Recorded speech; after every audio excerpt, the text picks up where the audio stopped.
Well, following a very successful month in the AJHL, the Lloydminster Bobcats now sit with a record of 25, 21, and 2. Joining me today to break down their successful month of January is head coach and general manager Nigel Dubé. Nigel, thank you for joining me and chatting today. Now, as I mentioned, very successful month of January. Great way to start off 2022. The team went 6-3-1 in that month, specifically playing against teams who are near you guys within the standings. Now, just touch on this past month of play and what it's been like for the team. Yeah, I think for us, we obviously had a little bit of a pause there when we did that, and I think that it made the month a lot shorter once we got back to it. So for us to come out where we did throughout the month, I thought was a productive month, especially with the pause, with the injuries that we had in the month of January. That I liked where our group was able to produce that. At the same time, I think it helped in our growth too, because there were some guys that got some put in some situations that maybe they wouldn't always see, and I think that's going to benefit us long term.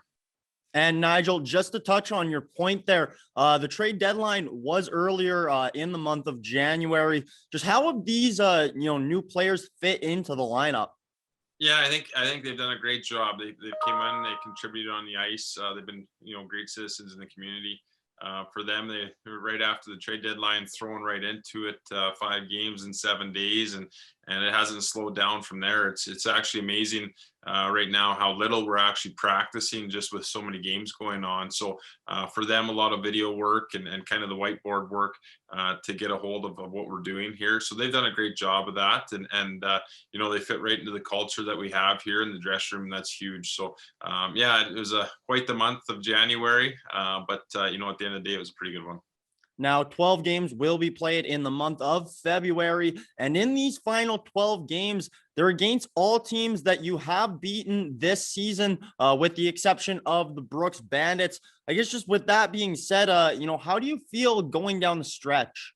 Well, I think it's big. And I think, you're going into those games and with the standings the way they are, they're obviously very important games. And the other part too is that we're going to have 7 games at the Civic in the month of February. So we haven't had that yet, that many games a month at home. I think that that's exciting for us to be at home. We love our fans, we love our rink. That's a big part of it, and we feed off the energy there. But when we're playing against those teams, we know that this point of the year, and you see looking around the league last night, even every night is a tough one, and you got to be ready to go. And I think our group looks forward to that challenge, especially the teams that we're playing. And now just touch on one player in specific. He is leading the team in goals as well as points.